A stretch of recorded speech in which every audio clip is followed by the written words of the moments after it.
Hello प्यारे परीक्षार्थियों, आज से हम काव्य शास्त्र का टॉपिक करेंगे जो टीजीटी पीजीटी हिंदी के लिए मोस्ट इम्पोर्टेंट है। ये चाहे स्टेट का हो या फिर आपका DSSB का हो, किसी भी एग्जाम का हो, टीजीटी पीजीटी में काव्य शास्त्र से क्वेश्चन पूछे ही पूछे जाते हैं।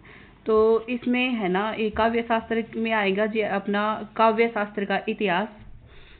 इसके अंतर्गत हम क्या क्या पढ़ेंगे, तो इसमें पढ़ेंगे हम काव्य शास्त्र का इतिहास, काव्य के लक्षण, काव्य के हेतु, काव्य प्रयोजन, काव्य गुण और दोष, शब्द शक्ति भी इसी में आएंगे, और रस सूत्र और इसके व्याख्याकार आएंगे, काव्य के विविध संप्रदाय आएंगे और साधारणीकरण आएगा। तो आज हम पढ़ेंगे जी काव्य शास्त्र का इतिहास। आज का हमारा टॉपिक होगा काव्य शास्त्र का इतिहास। तो ये देख लेते हैं जी काव्य शास्त्र का इतिहास। इसका प्राचीनतम ग्रंथ भर्तमुनि का नाट्य शास्त्र है, और भर्तमुनि है ना, ये वेद व्यास के समकालीन थे।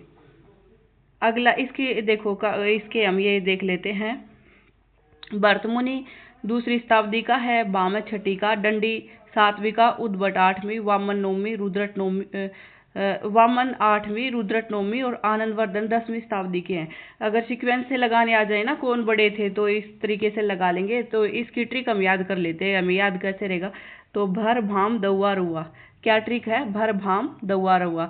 भय से भर्तमुनि, भा से भामह, और द से दंडी, ऊ से उद्भट, वा से वामन, रू से रुद्रट, आ से आनंदवर्धन।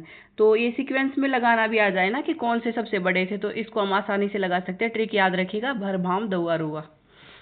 अगले हम देख लेते 10वीं शताब्दी के कौन कौन थे। तो राजशेखर, भट्टोट, अभिनव और कुंतक और धनंजय ये थे। यहाँ पे जी अभिनव है, गलती से अभिनय लिखा गया, ये अभिनव है।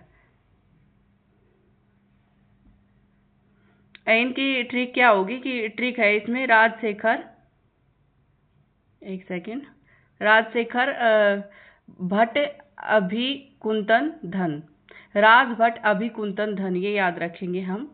तो राज से क्या हो जाएगा, राजशेखर, ये सारे 10वीं शताब्दी के हैं।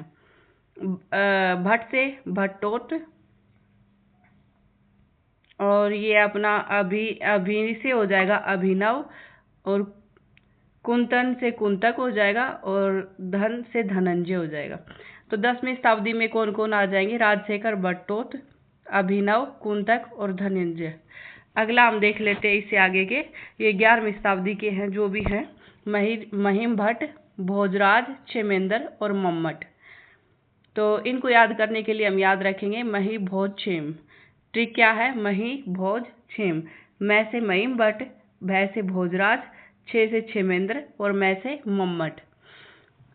आगे देखो 12वीं शताब्दी के याद करेंगे। हर राम ट्रिक से, है से हेमचंद्र, रे से रुयक और राम से रामचंद्र गुणचंद्र।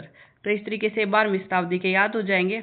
13वीं शताब्दी में आए थे अपने शारदा तनय और जयदेव, और ये दोनों तो ऐसे याद रह जाएंगे। शारदा तनय यानी शारदा माता की सदा जय होती है, तो ये 13वीं शताब्दी के हो जाएंगे। आगे देखो जैसे विद्याधर है, विद्यानाथ है, भानुदत्त है, विश्वनाथ है, ये सारे 14वीं शताब्दी के हैं। ज़्यादातर इसमें विद्या वाले सारे 14वीं में आ जाएंगे, जैसे विद्याधर, विद्यानाथ और विश्वनाथ, और एक इसमें भानुदत्त याद रख लोगे, तो ये सारे किसके हो जाएंगे, 14वीं शताब्दी के। अब रूप गोस्वामी 16वीं शताब्दी का, ये याद कैसे रखेंगे, कोई भी महिला अपने रूप को संवारने के लिए 16 श्रृंगार करती है, तो रूप गोस्वामी 16वीं शताब्दी। अब दीक्षित 16वीं और 17वीं दोनों के हैं। पंडित जगन्नाथ 17वीं शताब्दी के हैं, और विश्वेश्वर पंडित 18वीं शताब्दी के हैं। इस तरीके से हमने 18वीं शताब्दी तक के अपने सारे जो भी थे ये हमने देख लिए हैं। आई होप आपको पसंद आई होगी ट्रिक, और ट्रिक से हम आगे भी काव्य शास्त्र को पढ़ते रहेंगे। काव्य हेतु, काव्य प्रयोजन सब करेंगे। अगर सीरीज आपको पसंद आ रही है तो मैक्सिमम इसको शेयर करें और सब्सक्राइब करें, यार दोस्तों के साथ भी इसको शेयर करते रहें, ताकि मुझे भी मोटिवेशन मिले और मैं इसी ट्रिक के साथ वीडियो डालती रहूँ। Thank you for watching.